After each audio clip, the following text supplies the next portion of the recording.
Bueno, buenos días chicos. Les habla el licenciado Armando Díaz y vamos a continuar con lo que es el cronograma de actividades de la asignatura eh, Enfermería Materno Infantil 1, ¿sí?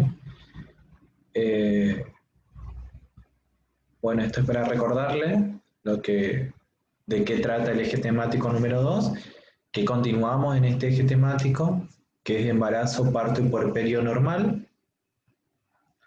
Hoy lo que vamos a desarrollar durante la clase es el periodo de alumbramiento, mecanismo y evolución clínica, el clampeo oportuno del cordón umbilical, la atención y cuidados de enfermería en el periodo de alumbramiento y el examen de la placenta y membranas ovulares, ¿sí? ¿Cuáles son los objetivos?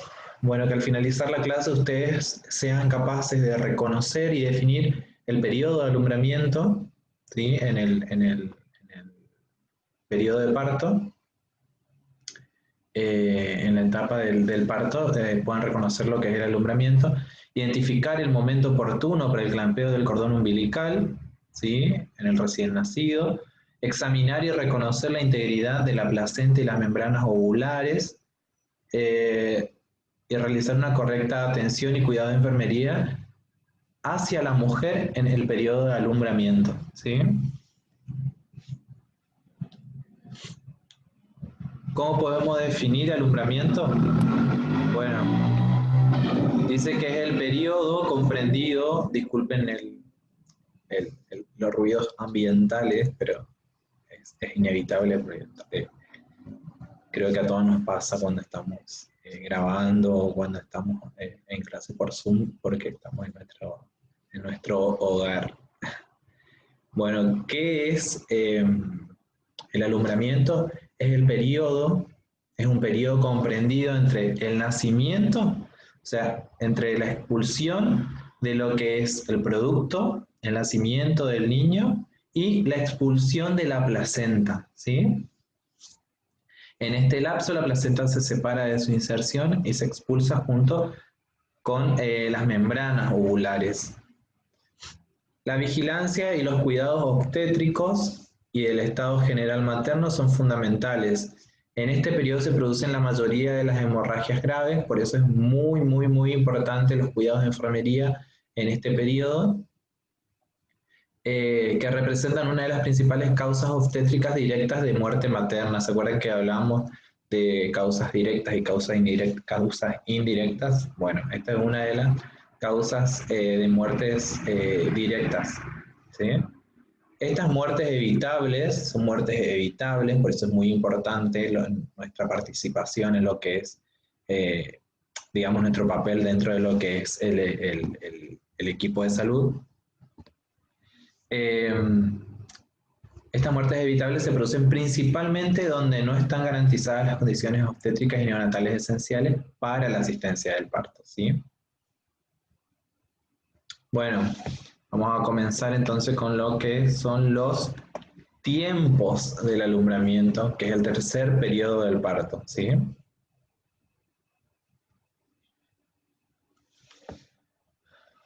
Bueno, en primer lugar, tenemos el desprendimiento de la placenta, ¿sí? Que tan pronto como el feto se desprende del útero, se retrae para adaptarse a su menor contenido, ¿sí? Es decir, sale el feto del útero y ¿qué hace la placenta? Se achica, se encoge, se adapta al contenido, pero en este caso no va a haber, ¿sí?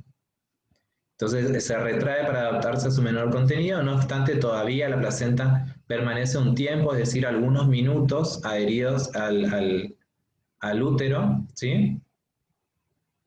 Pero a continuación del nacimiento agregan fuertes contracciones rítmicas que no son sino continuación de la del parto, es decir, nunca desaparecen. Más allá de que en muchos casos la mujer no lo note, no sienta, ¿sí? No perciba, digamos, las contracciones, más allá de eso, las contracciones continúan, ¿sí? Se agregan fuertes contracciones rítmicas que no son sino continuación de las del parto, sin interrupción y similares a ellas en intensidad y frecuencia. Recuerden que las contracciones se miden en intensidad, frecuencia, ¿sí? Ritmo. Esta actividad contráctil será el motivo fundamental del desprendimiento de la placenta, ¿sí? Esta contractilidad del útero va a hacer que se desprenda la placenta, ¿sí? El útero continúa contrayéndose con las mismas características que durante el parto, las contracciones de una intensidad de alrededor de 50 milímetros de mercurio y frecuencia que varía entre 3 y 5 cada 10 minutos ejercen presión sobre la placenta y no se observa ningún periodo en el que el órgano interrumpa su actividad contráctil. Eso es lo que le decía, ¿sí? Que todo el tiempo se está contrayendo. Esta actividad es la que determina el desprendimiento y descenso de la placenta. No se precisan más de 2 o 3 contracciones para obtener es decir, no se necesitan más de 2 o 3 contracciones para que se desprenda la placenta, la placenta del útero, ¿sí? El tiempo que se demora oscila entre 4 y 8 minutos con un término medio de 6 minutos. Este tiempo es denominado tiempo corporal, ¿sí? Es decir que alrededor de los 6 minutos posteriores al nacimiento o a que se expulse el producto, se expulsa la placenta también, ¿sí? Entonces podemos decir que la duración del alumbramiento es de aproximadamente 6 minutos. A pesar de su potencia, las contracciones descritas son indoloras por estar ausentes en ella la distensión y la isquemia prolongada, motivo por el cual no son apreciadas clínicamente. Es decir, la mujer no nos puede manifestar el dolor de la contracción porque no la siente, ¿sí? La rotura de los vasos durante el desprendimiento produce un hematoma interuteroplacentario cuyo crecimiento intensifica excéntricamente el proceso de disección. La placenta recoge entonces esa sangre y se invierte conteniendo en su concavidad este hematoma, es decir, la placenta que estaba en esta posición al empezar a sangrar dentro, digamos, al empezar a sangrar acá, lo que hace es darse vuelta, va a quedar invertida, ¿sí? Y va a contener lo que es el hematoma. Que por su peso termina arrastrando el resto de la misma a uno desprendido, es decir, este hematoma va a generar un peso que va a hacer que arrastre, que empuje, le va a hacer peso, digamos, a la placenta y va a hacer que se vaya desprendiendo del útero. Este desgarro de las trabéculas, y de los vasos es el mecanismo íntimo fundamental del desprendimiento. El plano de desprendimiento de la placenta asienta en la capa más superficial de la esponjosa, de tal modo la parte profunda de esta permanece fija en la decidua, mientras que su parte superficial sale adherida a la superficie de cotiledones. Los cotiledones son, vamos a ver más adelante, forman parte de lo que son las membranas, ¿sí? El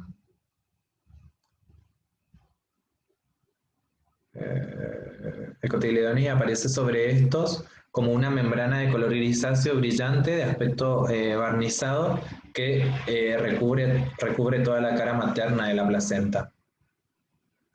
¿Cómo se produce? ¿Cuál es el mecanismo de desprendimiento de la placenta? Existen dos mecanismos, Schultz y Duncan. El mecanismo de Schultz, en el mecanismo de Schultz, el hematoma retroplacentario se forma en el centro de la placenta y este empuja hacia adelante la placenta, desciende y arrastra las membranas por la vagina. El hematoma puede quedarse en el interior de las membranas y se relaciona con un sangrado tardío. Ese es el mecanismo de Schultz de desprendimiento de placenta. Después tenemos el mecanismo de Duncan, en el cual el desprendimiento placentario comienza por los bordes, ¿sí? La sangre empieza a salir por la vagina y aparece un sangrado precoz.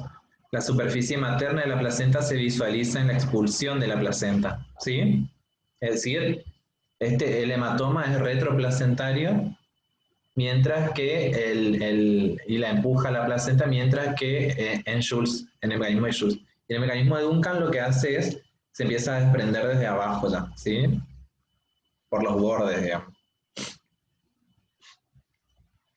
Entonces, en primer lugar teníamos el desprendimiento de la placenta. Esto hablando de los tiempos del alumbramiento. Los tiempos del alumbramiento son 4, ¿sí?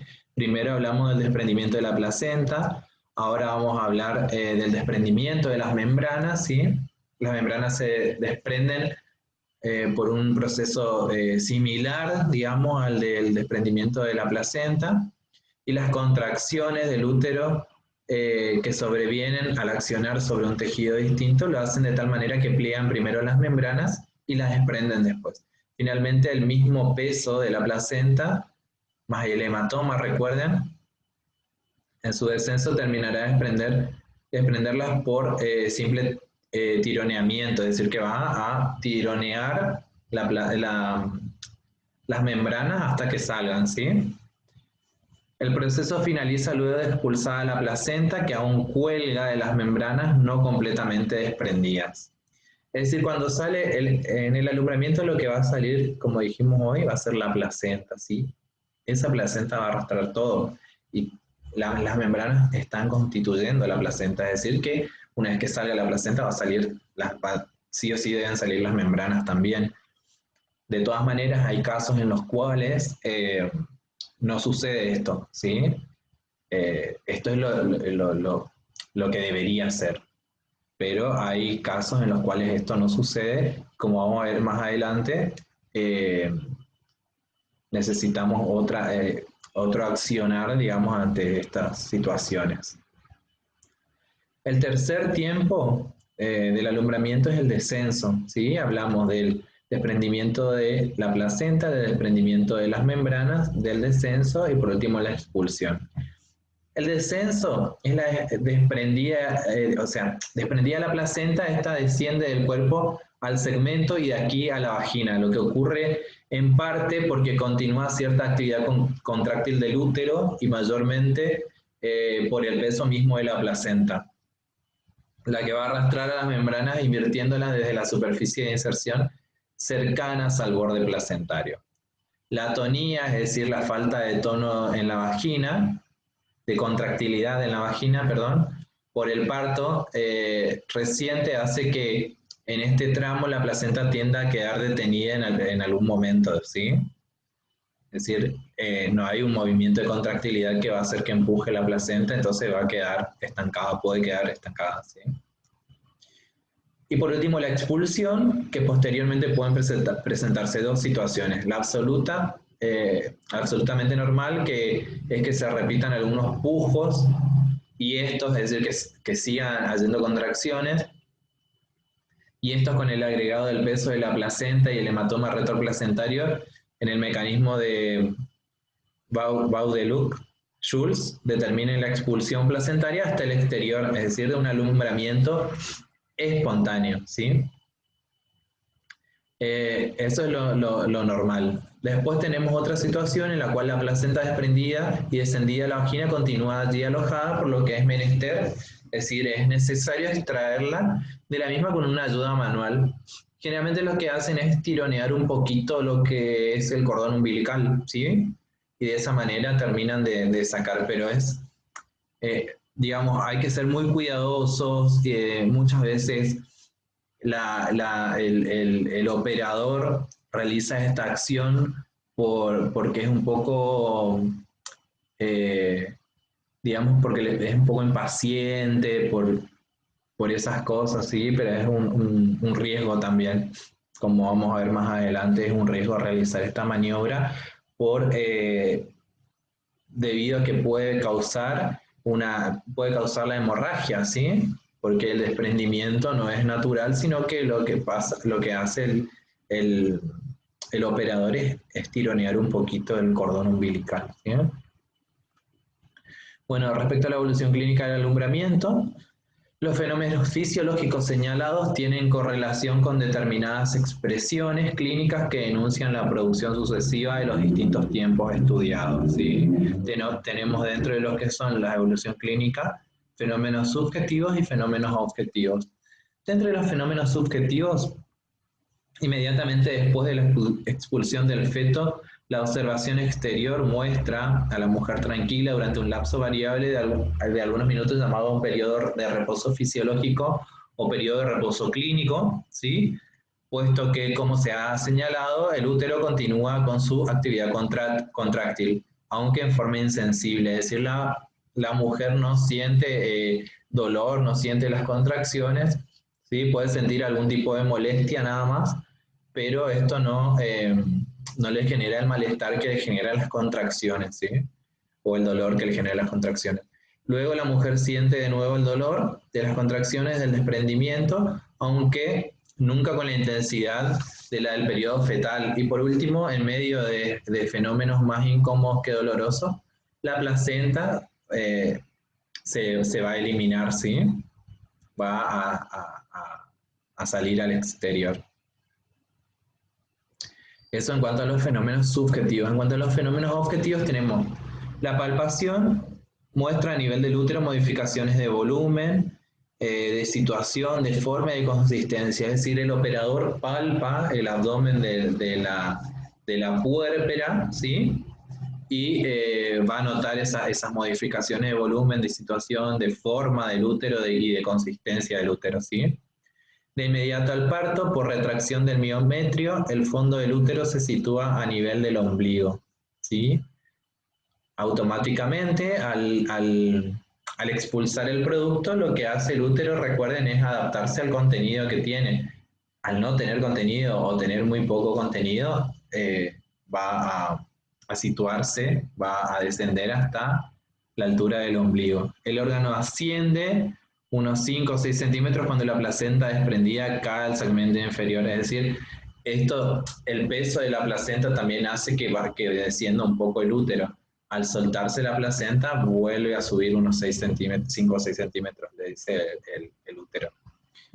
En virtud del ascenso del cuerpo empujado por la placenta y el hematoma retroplacentario. Frecuentemente el cuerpo se desplaza hacia la derecha, es decir, que el útero va a estar un poquito más desplazado hacia la derecha, al tiempo que sus dos paredes se adosan y su forma esférica se torna angulosa, dice. Por último, el útero desciende nuevamente hasta 2 dedos por debajo del ombligo, cuando la placenta cae a la vagina o se expulsa. Esta situación ya definitiva solo variará ante hechos patológicos o por el proceso evolutivo del puerperio. Durante el puerperio, después vamos a hablar de puerperio también, cómo el útero va cada vez más, se va haciendo como cada vez más chico, se va achicando un poquito cada vez, hasta que ingresa de nuevo a la pelvis, digamos, y donde no se puede palpar, ¿sí? La medición del útero muestra una disminución del volumen durante las contracciones, el que se recupera pasada las mismas y una reducción permanente después de la expulsión. La consistencia es blanda en reposo, dura durante la contracción y leñosa después de la expulsión. Es decir, una vez que se expulsa se torna como leñosa, ¿sí? Ustedes van a notar como es dura, ¿sí? Pero no llega a esa dureza de que no se puede palpar. Es como la leña, digamos, cuando ustedes palpan la leña es idéntico, es idéntico. Una serie de signos espontáneos, unos espontáneos unos y artificiales otros, perdón, denuncian el desprendimiento de la placenta, hecho que debe ser con seguridad reconocido para una correcta asistencia del alumbramiento, ¿sí? Los signos que brindan certidumbre sobre la expulsión de la placenta son total de la placenta, son la reaparición de los dolores, índice de las contracciones de desprendimiento, la salida de sangre por los genitales, recuerden que hablamos de esto anteriormente, como manifestación de la separación útero-placentaria, especialmente en el mecanismo de Budelock-Duncan, la disminución del diámetro transverso y el descenso del útero después de haberse elevado sobre el ombligo. El descenso es de una señal colocada previamente al final de la expulsión fetal en el cordón en el sitio que emerge la vulva. Suelen colocar como un clamp, ¿sí? Es decir, a ver cómo le digo, una tijera, pero es que es clamp, se llama clamp, ¿sí? Que lo que hace es clampear justamente, es decir, ocluir el flujo sanguíneo, y eso lo colocan a la altura de la vulva y van viendo, evaluando si se va a la altura de la vulva en el cordón umbilical, ¿sí? El cordón umbilical está conectado al feto, ¿sí? O sea, se clampea, se corta el cordón. Vamos a ver más adelante cuál es el momento oportuno para cortar el cordón umbilical. Y este clamp que se deja cerca de la vagina, lo que hace, o de la vulva, lo que hace es también servirnos como referencia para ver si está o no descendiendo la placenta, si se está desprendiendo o no. La ausencia del ascenso del cordón por la vagina al llevar al útero sobre el pubis o a través de la pared abdominal, y la sensación negativa al palpar por el abdomen el fondo del útero y traccionar el cordón, el signo del pescador, ¿sí? Se tracciona, es decir, se estira el cordón y se palpa el fondo del útero en el abdomen materno, ¿no? Durante el curso de alumbramiento se produce siempre una pérdida de sangre que es en promedio de unos 300 mililitros, es algo más cuantiosa en las multíparas que en las primíparas, es decir, en aquellas mujeres que tuvieron más partos a la que es su primer parto. Las primíparas son, primípara significa primer parto, ¿sí? Multípara, múltiples partos. Cuando una le dice que la pérdida de sangre es más cuantiosa en las que tuvieron más partos que en las que es su primer parto. Cuando esta pérdida sobrepasa los 500 mililitros se considera hemorragia del posparto. De todas maneras, esta hemorragia es leve, ¿sí? Esta cifra, que siempre es estimativa, es considerada como punto de alerta a partir del cual aumenta el riesgo materno de shock hipovolémico, ¿sí? El shock hipovolémico es aquel shock que se produce porque disminuye, es decir, el desmayo, o tiene ciertas características del shock, la piel pálida, sudorosa, fría, ¿sí? La pérdida de conciencia, el shock debido a la disminución del flujo sanguíneo, es decir, de la cantidad de sangre que circula en el organismo, ¿sí? El riesgo de shock está aumentado en la mujer con una anemia ferropénica no corregida, es decir, con una anemia que producida por la disminución del hierro, ¿sí? Durante la gestación en población indigente, la anemia ferropénica, es decir, aquella en la cual la hemoglobina es menor a 11 gramos por decilitros, está presente en el 20 al 50% de las embarazadas, y la hemorragia se califica como severa cuando sobrepasa los 1000 mililitros de sangre, o sea, el litro de sangre, cuando la mujer pierde más de 1 litro de sangre. Esto es lo que le decía hoy, que si es solamente 500 mililitros se considera hemorragia leve, ¿sí? Y cuando sobrepasa o cuando supera el litro de sangre, ya se la considera hemorragia severa. La pérdida de sangre se detiene cuando se expulsa la placenta y el útero se retrae. Los vasos arteriovenosos que quedan abiertos en la pared son fuertemente comprimidos y obliterados. Obliterados es justamente los clamps, por ejemplo, obliteran, ¿sí? Cuando la palabra obliterar es ocluir, ¿sí? Por la red muscular del cuerpo uterino en contracción permanente, que es la retracción, ligaduras vivientes, ¿sí? O sea, la retracción lo que hace es obliterar, es por justamente la contracción muscular del útero estamos hablando, ¿no? Hace que comprima y obliteren los vasos, como dice ahí, arteriovenosos. El útero adopta desde ese instante una forma globulosa y una dureza leñosa, que les había explicado anteriormente que es característico del útero, como se lo palpa como como digamos, la superficie de una leña, ¿sí? Que no abandonará más y que se conoce con el nombre de globo de seguridad de Pinard. Es decir, lo que hace toda esta fisiología la contracción muscular, la, la obliteración de los vasos y la compresión también de los vasos arteriovenosos, lo que va a hacer es que se produzca el globo de seguridad de Pinard. Esto lo vamos a palpar, ¿sí? De todas maneras, es como que uno debe adquirir destreza para poder palparla, ¿sí? No es que cualquiera se lo puede confundir con se le puede confundir con el útero, básicamente. Bueno, en la tensión en el periodo de alumbramiento, esto hasta acá eran los fenómenos objetivos, es decir, lo que sucedía y que podemos palpar y que tenemos, que son datos objetivos, ¿sí? Es decir, que no es como los subjetivos, los fenómenos subjetivos son aquellos que la paciente nos puede referir, son solamente ella nos puede decir si tengo dolor o no tengo dolor, ¿sí? Y los objetivos son los que podemos medir, son medibles, ¿sí? Por ejemplo, en este caso sabemos que podemos medir la cantidad de líquido de sangre que pierde una mujer durante el periodo de alumbramiento. Sí se puede medir. ¿Hay técnicas? Sí hay técnicas. Se utilizan apósitos los cuales se pesan, ¿sí? De acuerdo al tiempo, ¿sí? Le colocamos un apósito y si se empapa demasiado durante el primer minuto, es como que vamos pesando y vamos viendo cuánto va perdiendo de sangre la mujer, ¿sí?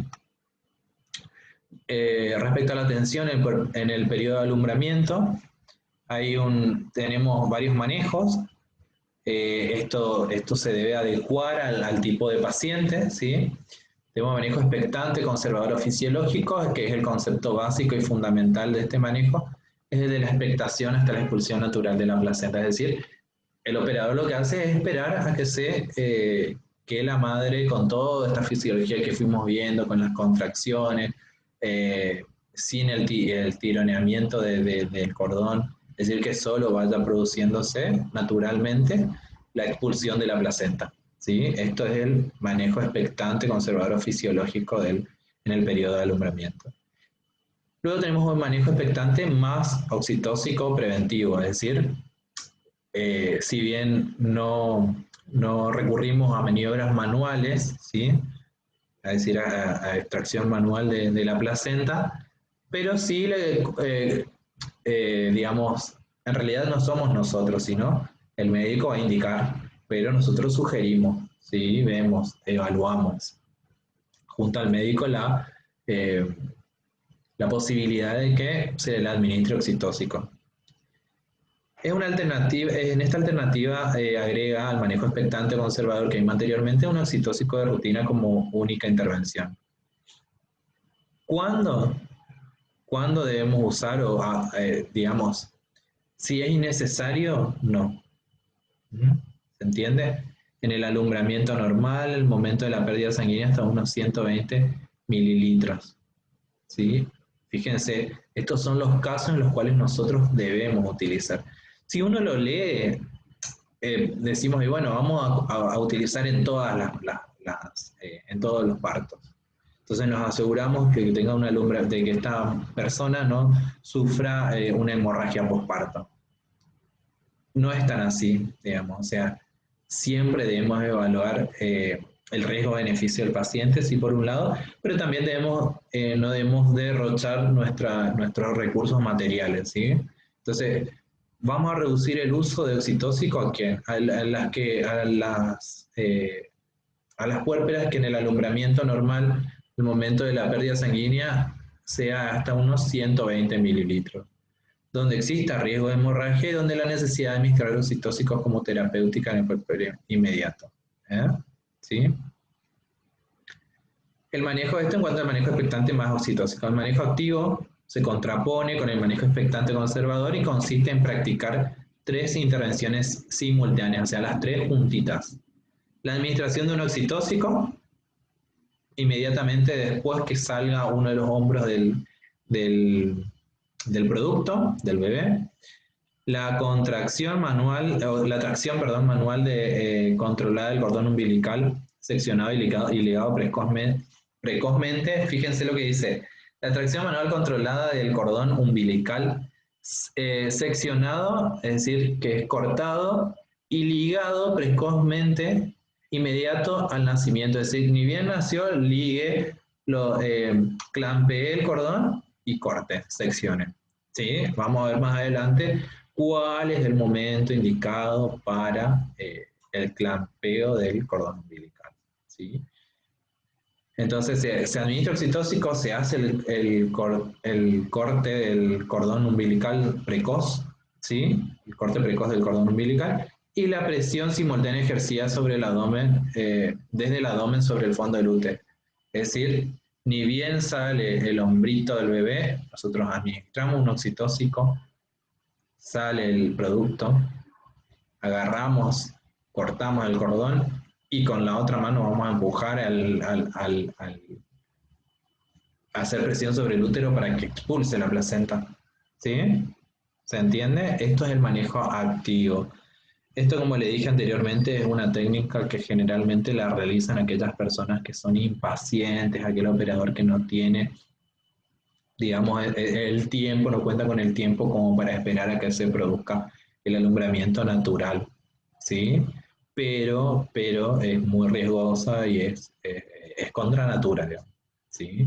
Estamos acelerando el proceso y corremos mucho riesgo de que esto produzca una hemorragia en la, en la, en la puérpera, ¿sí? Cuando los hechos se desarrollan con toda normalidad durante el periodo de reposo clínico, se debe vigilar. ¿Qué se vigila? La fascie, el pulso, la presión arterial, tratando de reconocer precozmente la palidez y la taquicardia, índices de posible hemorragia. ¿Sí? Esto vamos a ver de todas maneras en los cuidados de enfermería. La pérdida sanguínea, sin olvidar que en la evolución de este tiempo normalmente es de 300 mililitros en promedio. El tamaño del útero, recordando que al final de la expulsión fetal se halla a nivel del ombligo y que durante el desprendimiento se eleva nuevamente, recuerden, de 5 a 6 centímetros y disminuye su diámetro transverso para descender a 2 traveses de dedo por debajo cuando la placenta se encuentra en la vagina, ¿sí? Solo corresponde actuar cuando el útero haya descendido, ¿de acuerdo? ¿Por qué? Porque si el útero que no desciende es algo no está indicando, ¿sí? Algo está mal ahí. Terminada la expulsión vigilará, en primer lugar, la constitución del globo de seguridad de Pinar, es decir, retracción del útero, signo que nos va a garantizar que la hemostasia se ha producido, ¿sí? Es decir, que ya dejó de sangrar. Cuando se forma el globo de seguridad de Pinar es porque ya dejó de sangrar, no hay riesgo de hemorragia.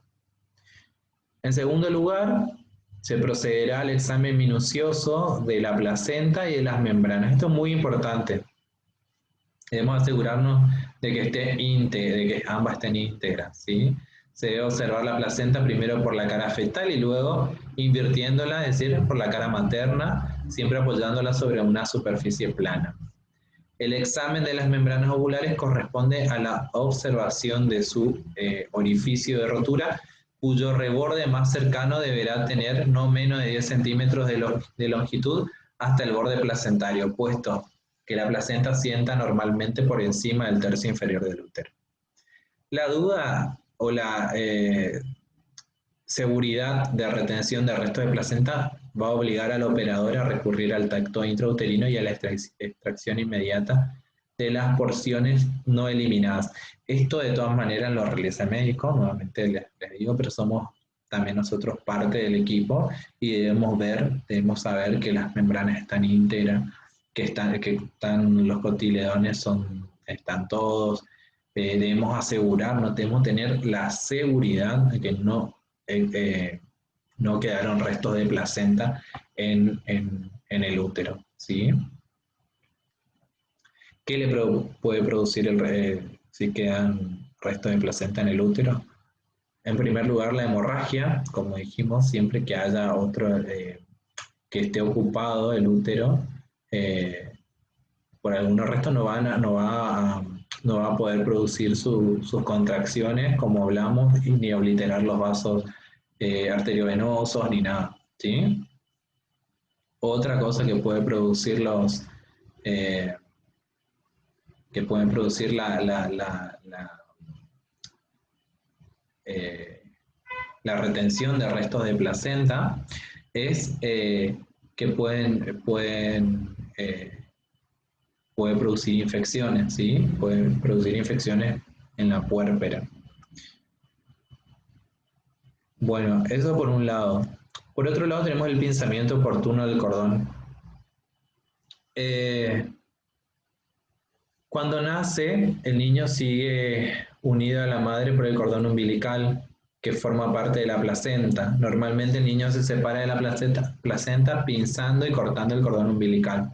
¿Recuerdan el pinzamiento del que hablábamos hoy?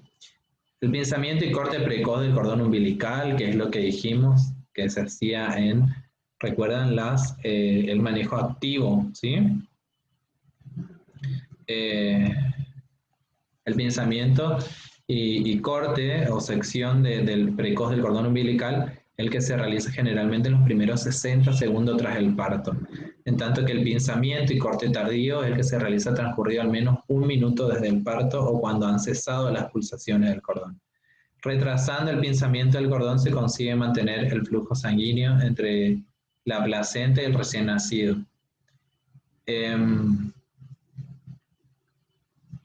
Eso puede mejorar la dotación de hierro del niño incluso hasta los 6 meses de vida. Este efecto puede ser especialmente importante para los lactantes que viven en entornos con pocos recursos en los que hay un menor acceso a alimentos ricos en hierro. ¿Sí? Entonces es muy, muy, muy importante para el niño, ¿sí? Para el recién nacido, que el pinzamiento sea tardío, ¿sí? Pinzamiento y sección del cordón umbilical se realice de manera tardía, ¿sí? ¿Cuáles son las recomendaciones de la Organización Mundial de la Salud?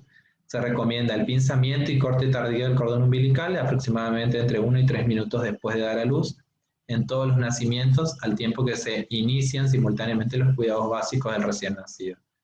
No se recomienda el pinzamiento y corte precoz del cordón umbilical menos de 1 minuto después del nacimiento, salvo en el recién nacido que sufra de hipoxia, es decir, aquel recién nacido que nazca con alguna, digamos, con alguna dificultad y debe ser trasladado inmediatamente para su reanimación, ¿sí? Es decir, aquellos en los que haya existido o exista en ese momento sufrimiento fetal.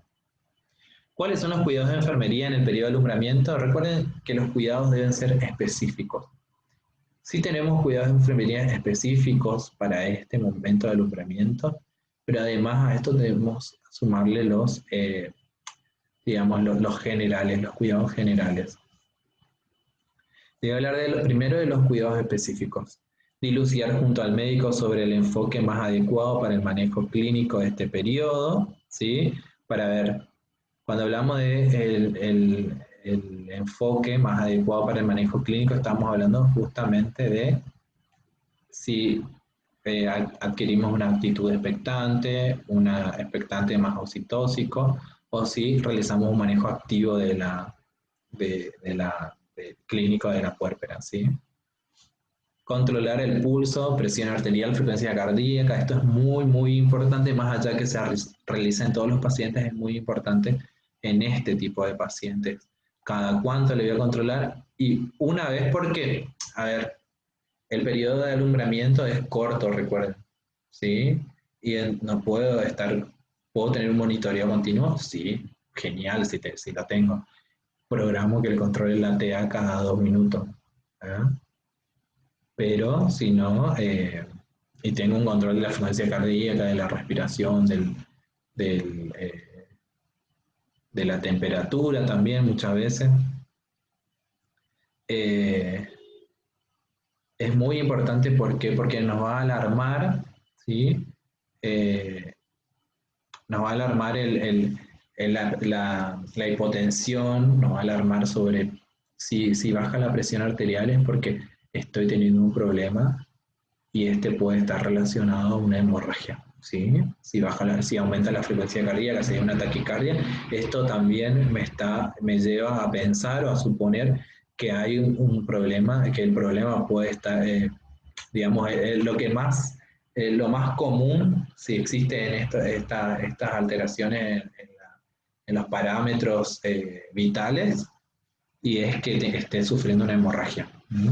Que la paciente esté sufriendo una hemorragia. Vigilar la formación del globo de seguridad de Pinar es otro de los cuidados de enfermería. Y examinar la placenta y las membranas ovulares, es decir, colaborar con el médico en cuanto a al examen, ver que no existan, que no haya, la paciente no haya retenido eh, cotiledones o partes de la placenta o de las membranas ovulares, ¿sí? Restos de membranas, digamos.